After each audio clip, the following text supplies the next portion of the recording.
자, 오늘 이제 융합교육 과정 내용을 가지고 기상보도 자료입니다. 학생들하고 실질적으로 기상보도를 이용해서 어떻게 융합교육을 실행할지 안내를 드리도록 하겠습니다. 오늘 그 강의 내용은 날씨와 일기도, 일기예보와 관련된 전반적인 내용을 말씀을 드릴 거고요. 이 내용을 통해서 학생들과 교육을 할 수 있도록 안내를 드리도록 하겠습니다. 날씨와 일기, 많이 들어보신 얘기죠. 자, 날씨와 일기의 차이는 뭘까요? 예, 둘 다 같은 용어입니다. 날씨 그러면 일반적으로 많이 쓰이는 용어고요. 일기 그러면 이제 전문적으로 어떤 그날의 기상 상태를 나타내는 용어입니다. 그래서 뭐 날씨라고 쓰셔도 좋고 일기라고 말씀을 하셔도 좋은데, 일반적으로 날씨와 일기 예보 과정은 다음과 같이 진행이 됩니다. 그래서 맨 처음에 각 기지국, 뭐 지상에 있을 수도 있고요. 그 다음에 인공위성이 해당될 수도 있고, 그 다음에 상공 위에 높은 지역도 또는 바다와 같이 특수한 지역에서도 설치가 되어 있는 곳에서 여러 가지 관측을 하게 됩니다. 그런 관측된 자료들을 중앙 부처에서 모아서, 요즘은 일기 그러면 거의 슈퍼컴퓨터 이야기를 참 많이 들어보셨을 거예요. 그래서 그 들어온 자료들을 정리하고, 그 다음에 예상 일기도라는 건 뭐냐면 현재의 일기 상태를 가지고 예측하는 일기도를 작성하는 과정을 얘기합니다. 그 다음에 일기예보 자료가 나오면 물론 컴퓨터에 의해서 계산되는 과정이 있기는 하지만 전문가들에 의해서 다시 한번 검토 과정을 거치고 최종적으로 일기예보와 발표를 하는 과정을 겪게 됩니다. 우리가 이제 일기라고 얘기할 때는 기상과 기후라는 개념을 좀 알아두시고 진행을 하셔야 되는데, 기상은 뭐냐면 나와 있는 내용대로 기압, 기온, 그 다음에 온도, 그 다음에 이슬점 온도, 상대 습도, 바람, 강수량, 구름, 증발량, 일조 시간 등 여러 가지 대기의 상태를 포함한 일기 또는 날씨를 총체적으로 기상이라는 용어를 씁니다. 그러니까 이제 한마디로 아까 날씨와 그 다음에 기상은 일기는 같은 개념이다라고 말씀을 드렸는데, 그때 그 기상의 상태를 얘기할 때는 여러 가지 이제 기상 요소들을 이야기하게 됩니다. 그 기상 요소에 해당되는 것들이 앞에 나열되었던 온도, 습도, 그 다음에 강수, 바람, 구름의 양 등 우리가 실질적으로 측정 가능한 양들이다라고 생각하시면 되십니다. 기후라는 용어는 어떤 거냐면 어떤 지역에서 규칙적으로 되풀이되는 일정 기간의 평균 기상의 상황을 우리가 기후라는 용어를 씁니다. 그러니까 기상은 그때그때 상태를 나타낸다라고 보시면 되는 거고, 기후는 그런 그 기상들 값의 평균적인 값이다, 평균 값이다 라고 이해를 하시면 됩니다. 그래서 기상, 기후 뭐 이런 용어들 나올 때 조금 용어를 명확하게 쓰는 훈련이 좀 필요하죠. 그래서 관련되는 내용을 알아두시면 좋고요. 자, 이제 날씨에 본격적으로 우리가 영향을 미치는 요소들에 대해서 알아보도록 하겠습니다. 날씨에 영향을 미치는 요소들은 우리가 기후인자와 기후요소라는 용어를 쓰게 됩니다. 기후인자는 여러 가지 이제 직접적인 영향을 주는 요소인데, 지리적 원인에 따라서 영향을 줄 수 있는 요인들, 예를 들어서 위도, 해발고도, 수륙, 분포, 배치, 그 다음에 해류의 움직임, 그 다음에 지역 및 해안으로부터의 거리 등이 기후 인자에 속하는 요소들입니다. 뭐 날씨가 지역에 따라 특징을 갖는 이유는 바로 이런 기후 인자들의 차이에 있다라고 이해를 하시면 됩니다. 그래서 우리 지역에 또는 우리 지방의 날씨 특징이 다른 지역과 어떤 차이를 갖느냐? 바로 이런 기후 인자적인 차이가 있는 거죠. 아무래도 해안 쪽에 있는 지방과 그다음에 내륙에 있는 지방, 그다음에 또 도시, 그다음에 조금 더 산림 분포가 많은 지역의 날씨들이 다른 이유가 이런 기후 인자들의 차이에 있다. 그래서 가끔 우리가 전국 날씨나 일기예보, 아주 큰 규모에서의 날씨나 일기예보를 보게 되면 종종 우리 지방에서의 날씨와 잘 맞지 않는 경우가 생기죠. 바로 이런 기후 인자 요소들의 차이가 있기 때문에 그렇다라고 이해를 하시면 됩니다. 그래서 우리 지역의 날씨에 영향을 미칠 수 있는 요인들이 무엇인가? 조금 개념적으로 쉽게 접근을 드리면 날씨에 가장 큰 영향을 미치는 건 태양 복사에너지의 양입니다. 그래서 여러분들이 태양 복사에너지가 우리 지역은 어떻게 영향을 미칠 수 있는 지역인가? 이게 적도 지방하고 중위도 지방하고 또 고위도 지방하고 차이가 있겠죠. 그런 양 차이를 주겠구나. 또 이게 산악 지형인 곳과 그다음에 평지인 곳에서도 태양 복사 에너지의 양의 차이가 생길 텐데 어떠한 차이가 있는지를 한번 보시면 우리 지역의 날씨가 좀 더 이렇게 되겠구나. 상대적으로 비교했을 때 더 좋겠구나라는 거를 이해할 수 있을 겁니다. 자, 우리가 앞에서 여러 가지 이제 그 일기에 해당되는 양들을 측정을 한다라고 그랬는데 요거를 이제 뒤에 일기도에 직접적으로 표현하기 위해서 일기기호라는 것을 사용하게 됩니다. 그래서 일기기호에는 여러분들 중학교나 고등학교 때 많이 보셨던 그런 기호에 해당되는데 보시는 대로 우측 하단에 보시면 일기기호가 나와 있죠. 그 일기기호에 각 요소들이 있습니다. 그래서 가운데 큰 동그라미 부분은 구름의 양을 표시하는 거고요. 구름의 양은 위에 나와 있다시피 0, 맑음서부터 시작해서 그 다음에 8까지 구름의 양이 많음을 표시할 수 있고 좀 모호한 경우에는 9번과 같이 표시할 수도 있겠죠. 자, 그 다음에 가운데 구름의 양 위에 막대, 중심에서 뻗어나온 막대와 그 다음에 꼬리와 같이 붙어있는 부분이 있는데 이건 풍향과 풍속을 나타내는 기호입니다.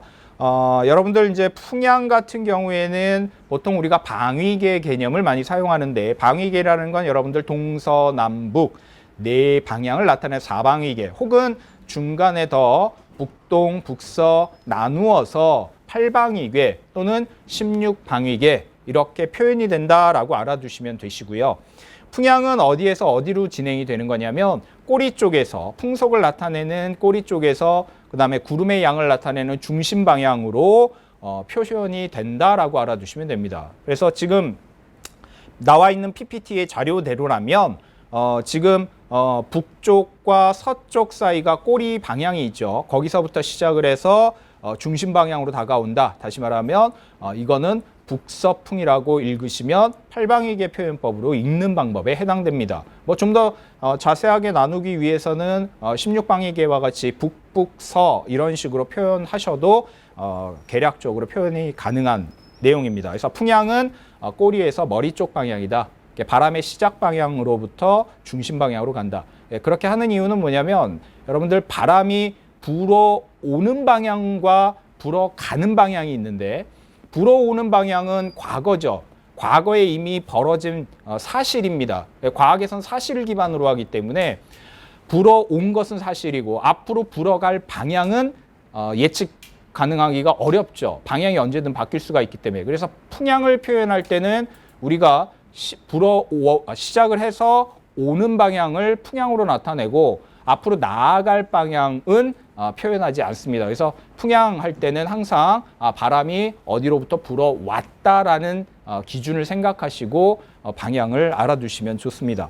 그 다음에 꼬리 부분에 나타낸 것이 풍속에 해당되는 값이고요. 왼쪽에 풍속의 값들이 있습니다. 그래서 기준대로 0m/s에서부터 그다음에 2, 5, 7, 그다음에 이제 복합적인 내용들 같은 경우에는 섞어서 이렇게 표현을 하게 되는데 풍속이라는 것이 굉장히 그 속도가 매 순간순간 달라질 수가 있죠. 뭐 지금 뭐 조금 빨리 불다, 천천히 불다 뭐 이렇게 하는데 평균적으로 풍속은 약 5분에서 10분 사이의 평균값으로 우리가 풍속을 구하게 되고요. 그 풍속값에 해당되는 값을 단위값으로 표현하게 됩니다. 그 다음에 일기기호의 왼쪽 그 구름의 양을 표시하는 중심의 왼쪽 부분에 보시면 기온과 일기를 나타내는 표시법이 있습니다. 그래서 기온 같은 경우에는 말 그대로 측정된 도시를 우리가 주로 섭씨 온도를 이용해서 표시를 하게 되고요. 그 아래 이제 일기라는 건 뭐냐면 실질적으로 날씨 상태를 지칭합니다. 그래서 뭐 이제 그 맨 위에 표의 맨 위에 보시면 일기에 작은 동그라미를 표시하면 비, 그 다음에 눈 표시가 있고 뇌우, 그 다음에 지금 일기교에 나와 있는 대로 세 개의 막대가 있으면 안개, 이렇게 해서 우리가 어떤 일기를 직접적인 날씨를 나타내는 작은 기호를 왼쪽에 표현한다, 이렇게 봐주시면 되고요. 그 다음에 오른쪽에 이제 수치가 붙어 있는데요. 숫자가 붙어 있는데 요거는 이제 기압과 기압 변화량을 나타내는 값입니다. 기압은 보통 우리가 헥토파스칼을 기준으로 표현을 하게 되는데 보통 이제 약 1000헥토파스칼에서 내외의 값들을 많이 갖습니다. 그래서 이 네 자리를 다 표시하는 것이 아니라 보통 기압 값을 표시할 때는 1000단위에서 앞에 두 자리, 그러니까 1공값은 거의 변화가 없어요. 아주 예외적으로 뭐 열대성 저기압 같은 곳에서 이제 900단위로 떨어지기는 합니다만 대체적으로 10이기 때문에 10값은 표현하지 않습니다. 대신에 뒤에 값들을 표현하는데 뒤에 두 자리가 아니라 지금 세 자리로 표현되어 있죠. 이건 소수 첫째 자리까지 표현되기 때문에 그렇습니다. 그래서 지금 기압값이 280이라고 표현되어 있지만 읽을 때는 1028.0 헥토파스칼이다, 이렇게 읽어주셔야 됩니다. 그래서 보통 10단위, 그 다음에 단단위, 그 다음에 소수 첫째 자리까지 값을 기압으로 표현한다라고 알아두시면 되고, 이 기압도 수시로 바뀌겠죠. 그래서 그 수시로 변할 수 있는 변화량을 아래쪽에 표시하기도 하고 일반적으로 잘 표시하지 않을 수도 있습니다. 그래서 일기기호의 표시 방법은 많이 쓰는 약속이기 때문에 알아두시는 게 좋고요. 그 다음에 왼쪽 아래에 보시면 전선과 기압의 기호가 마찬가지로 있습니다. 전선 같은 경우에는 날씨의 변화가 굉장히 심하게 일어나기 때문에 굉장히 중요한 기호로 나타내게 됩니다. 그래서 특히 전선은 면과 면의 접촉 그 선으로 나타나기 때문에, 그래서 온난전선, 폐색제선, 한랭, 정체정선과 같이 선으로 일기도에 표현할 수 있습니다. 뒤에 뭐 말씀드리겠지만 온난전선은 따뜻한 공기가 이동하는 방향을 지칭하게 되고요. 한랭전선은 차가운 공기가 이동하는 방향, 회색전선은 차가운 공기와 따뜻한 공기가 만난 지점을 같은 방향으로 돌면서 만난 지점을 나타내고, 정체전선은 서로 반대 방향으로 만난 지점을 표시하게 됩니다.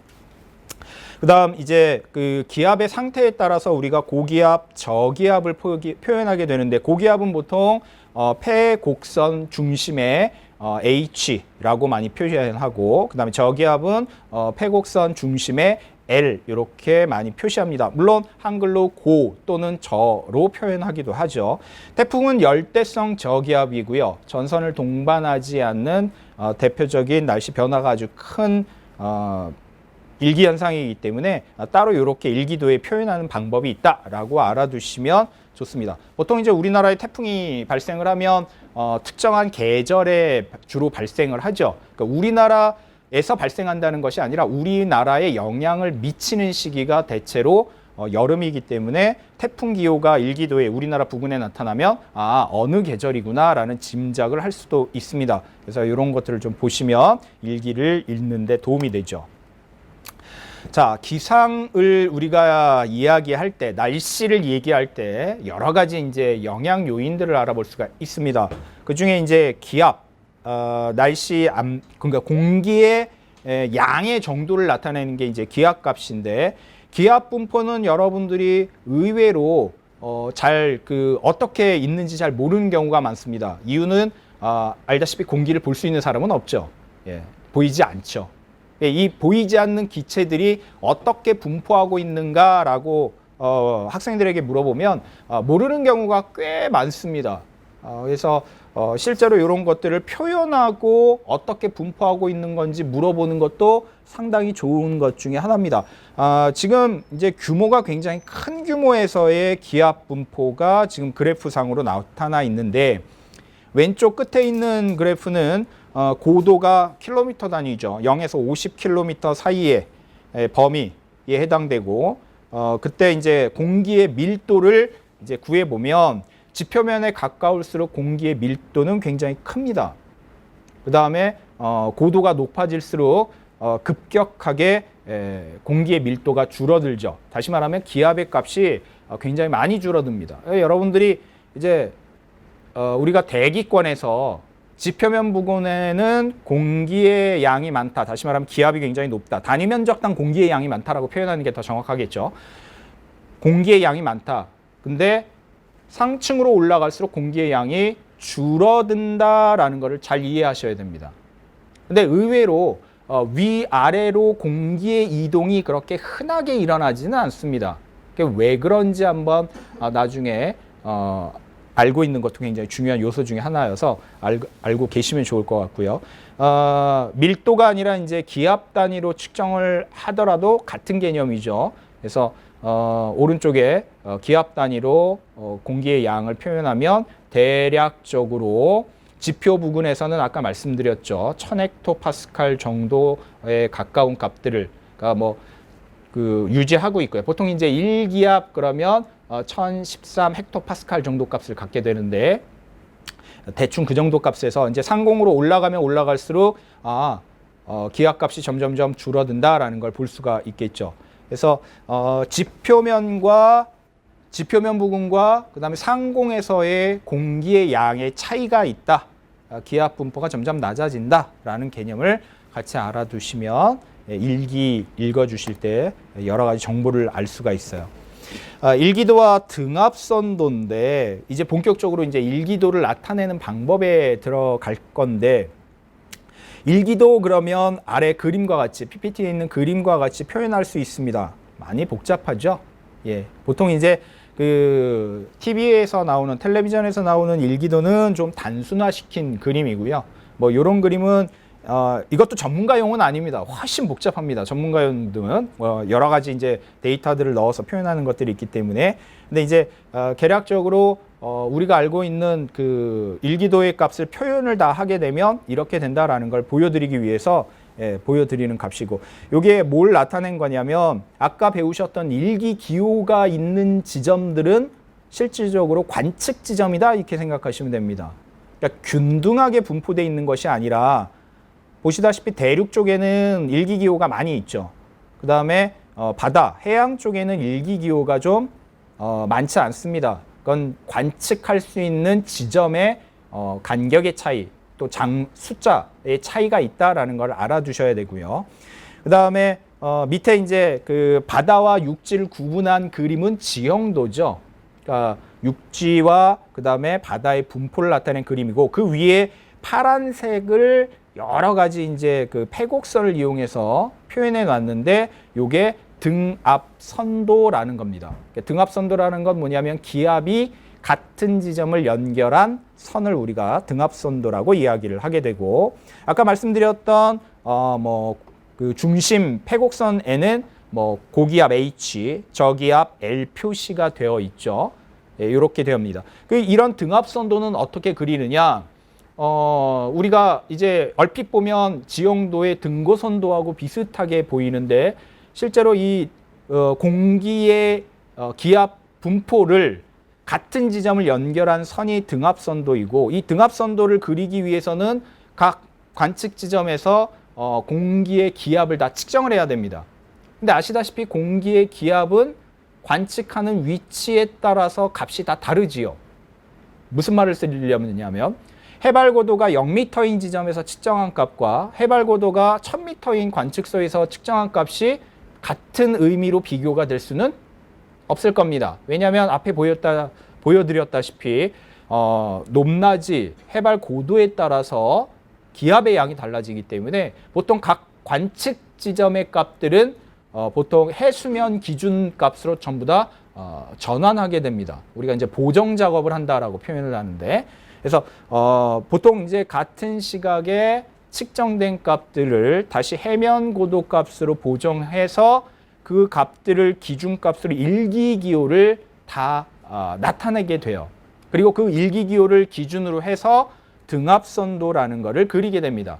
등압선도는 각각의 기압 분포를 갖고 일정한 높이에서의 값으로 많이 나타나게 되는데 그거는 기준에 따라서 좀 많이 다릅니다. 뭐 예를 들어서 500헥토파스칼 기준으로 나타나는 등압선도도 있고 높이 기준에 따라서 여러 가지 높이를 기준을 잡아서 표현할 수 있다라는 정도만 알아두시고 형태는 대체로 이런 형태를 띠고 있다 정도로만 이해를 하시면 될 것 같습니다. 이제 본격적으로 등압선도를 어떻게 그리는지 이제 한번 설명을 드릴 텐데 일단 등압선이라는 건 뭐냐?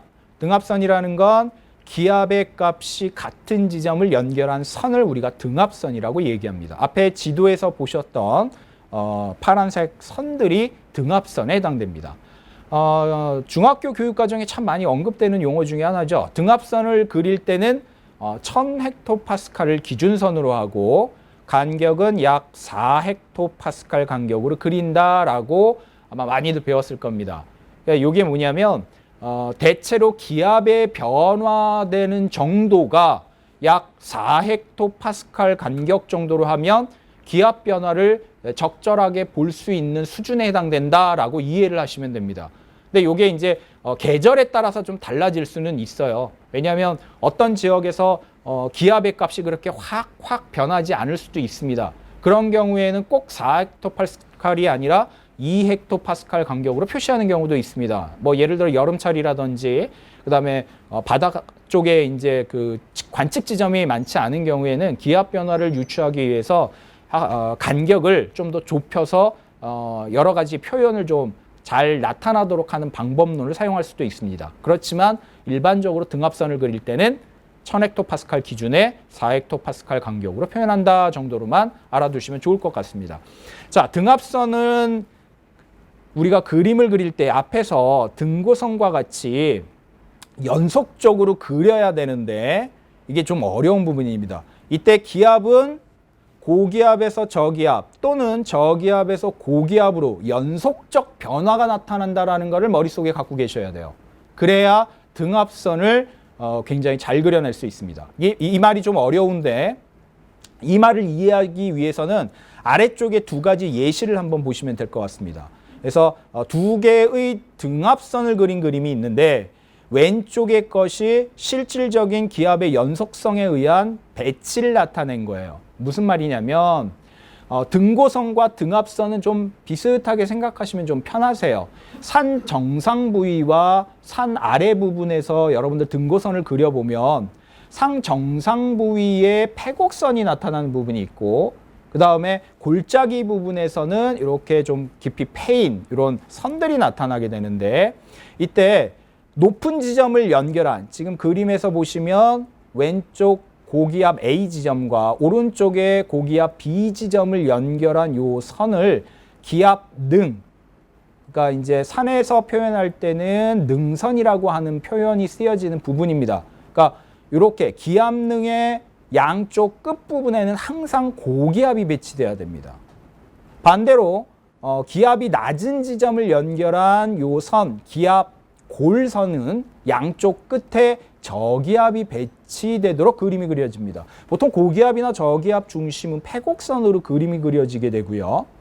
자, 이 개념을 잘 잡아야 되는 이유가 뭐냐면 오른쪽에 이제 이 그림에서 보시면 똑같이 A, B, C, D, E, F, G, H까지 각 관측 지점에 기압을 측정한 값들이 있었다고 하면 아무것도 없는 상태에서 어떻게 등압선이 연결된 것인가를 그림을 그리게 되면 상당히 어렵습니다.